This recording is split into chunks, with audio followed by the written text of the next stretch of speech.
Excuse me ma'am. Yes. Ma'am एक question था, मतलब ये सब्जेक्ट रिलेटेड नहीं है लेकिन एग्जाम रिलेटेड था। हम्म।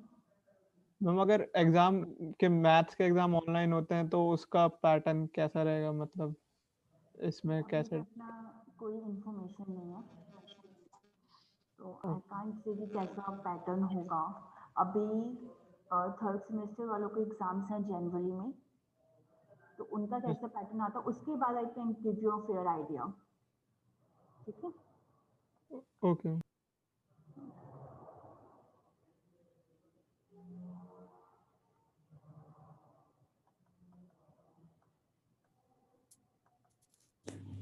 मैम एक बार कंपैरिजन टेस्ट ब्रीफ में एक्सप्लेन कर दोगे वापस?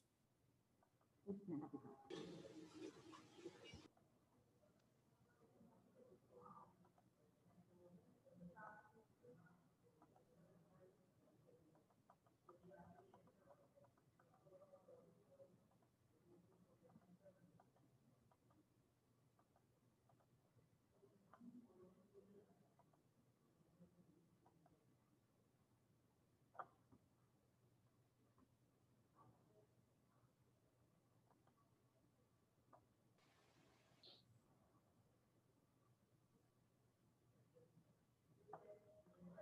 सी, कंपैरिजन टेस्ट में आपको कैसे यूज़ करना है, आपको हमेशा एक सीरीज गिवन होगी और आपको एक सीरीज खुद चूज करनी है जिसका नेचर आपको पता हो कि वो कन्वर्जेंट है या डाइवर्जेंट है।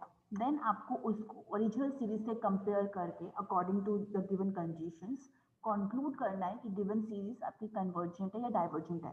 मतलब एक का नेचर आपको नहीं पता होगा और एक जो आप चूज करोगे जिससे कंपेयर करोगे उसका नेचर आपको पता है कि वो कब कन्वर्ज करेगी कब डाइवर्ज करेगी। कंपेयर करने के लिए most of the times you will be using the harmonic series, the P series. Most of the time वही यूज होगी कंपैरिजन टेस्ट के लिए। Okay, that keep these things in mind. Now आपको दो सीरीज गिवन है। Normally जो भी हम अभी सीरीज की बात करेंगे, कोई भी टेस्ट की बात करेंगे, हम हमेशा पॉजिटिव टर्म सीरीज की बात करेंगे। मतलब कुछ टर्म्स को छोड़ के रेस्ट ऑफ द टर्म्स, उस पॉइंट के बाद जितनी भी टर्म्स है सीक्वेंस की, वो सारी पॉजिटिव है। तो हमने क्या किया, हमें पास दो सीरीज है, summation of U N and summation of V N, where the nature of the series summation of V N is known. पहले दो पॉइंट में हम हमारे जो होगा, हम टर्म्स को कंपेयर करके लेस देन इक्वल टू है उसके बेसिस पे कंडीशन डेवलप कर रहे हैं। थर्ड पॉइंट में हम लिमिट को यूज कर रहे हैं। easiest of all these 3 points, different forms of the comparison test, the third one is the easiest one to apply.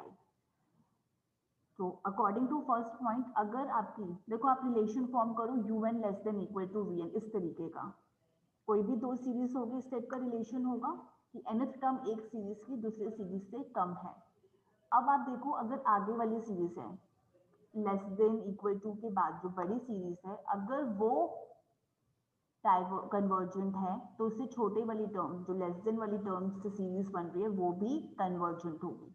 अगर पहले वाली सीरीज डाइवर्जेंट है तो उससे बड़ी वाली टर्म से जो सीरीज बनेगी वो डाइवर्जेंट होगी। कंफ्यूज मत हो, आगे वाला अगर कन्वर्जेंट है तो जो इससे छोटा है वो भी कन्वर्जेंट होगा, बट अगर छोटा डाइवर्जेंट है तो बड़े वाला तो डेफिनेटली डाइवर्जेंट होगा जो उससे सीरीज बनेगी।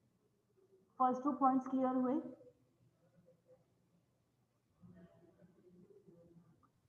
यस और नो?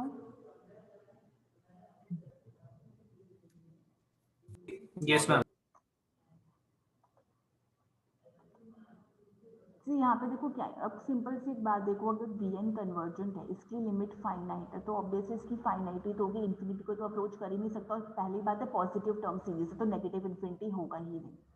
इसकी फाइनाइट है और हर एक टर्म छोटे, तो इसकी तो फाइनाइट होनी ही चाहिए लिमिट, तो इसका मतलब ये कन्वर्जेंट होगा। अब यहाँ पे देखो वी एन डाइवर्जेंट है, इन्फिनिटी को अप्रोच कर रहा है और ये टर्म्स भी उससे बड़ी हैं सारी टर्म्स, तो ऑब्वियस अगर ये इन्फिनिटी को जा रहा है तो सारी टर्म्स उससे बड़े, तो वो भी तो इन्फिनिटी को ही अप्रोच करेगा, तो आगे वाली जो यूएन वाली टर्म है वो भी डाइवर्जेंट होनी चाहिए। आप ऐसे भी समझ सकते हो, बेसिकली जो बात है वो यही है condition. Okay, is this clear, these 2 points?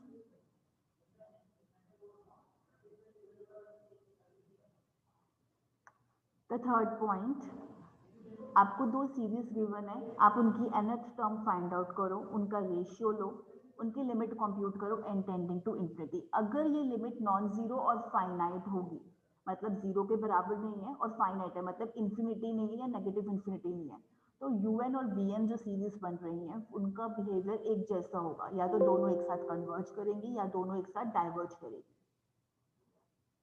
This is comparison test according to the third point, limit के अकॉर्डिंग इसको कहते हैं limit comparison test, because we are computing the limit. Is this clear now? जिसने मुझे कहा था repeat करने को, ब्रीफ करने को, is this clear to you?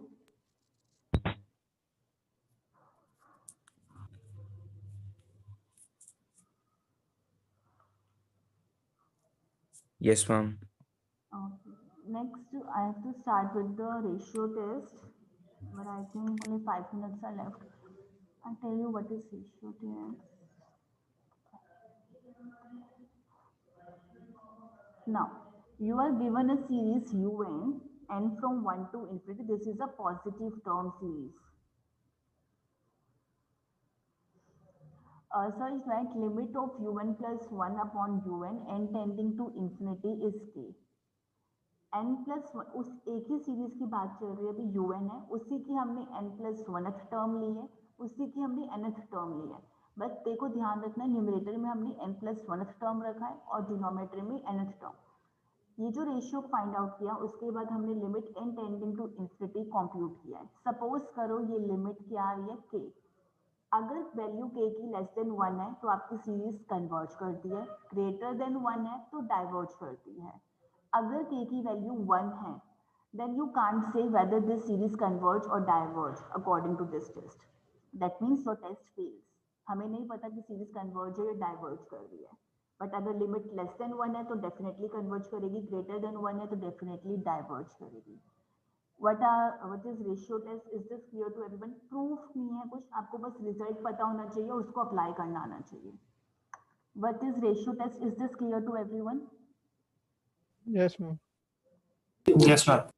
Now consider this series 1 plus 2 square upon 2 factorial plus 3 square upon 3 factorial, 4 square upon 4 factorial, so on. First term can be written as 1 square upon 1 factorial. अगर आप इसको observe करोगे, you can write nth term as n square upon n factorial, n from 1 to infinity. So the nth term is n square upon n factorial. Is the formula for the nth term clear to everyone? Yes, ma'am. Then n plus 1th term will be obtained by replacing n by n plus 1 here. So un plus 1 will be n plus 1 का square upon में n plus 1 factorial. अब हम ये limit compute करेंगे, un plus 1 upon un, limit n tending to infinity. This is limit n tending to infinity, n plus 1 का whole square upon n plus 1 factorial upon में n square upon n factorial. Simplify किया, next step में multiply कर रहा है इसके reciprocal से, denominator के रेसिप्रोकल से। Now n plus 1 factorial can be written as n plus 1 into n factorial, which will cancel with the n factorial in the numerator. n plus 1 की power 1 है डिनोमिनेटर में, न्यूमरेटर में 2 है, cancel होने के बाद it will be n plus 1 in the numerator only, और denominator में you have n square. Separate करेंगे तो फर्स्ट टर्म क्या होगी 1 by n, second term will be 1 by n square. Limit लेंगे, 1 by n की limit n tending to infinity is 0, 1 by n square की भी 0 होती है, 0 plus 0 will be 0, and this limit is coming out to be less than 1. Less than 1 के लिए फिर series क्या होती है हमारी, converge. That means this series is convergent. Is this clear to everyone? Yes, ma'am. Yes, ma'am. Rest of the questions based on this test we will discuss in the next class. The time is almost up for the class, so I'm ending the class. Any doubt? अभी तक जितना भी cover किया है regarding series, किसी को कोई doubt है?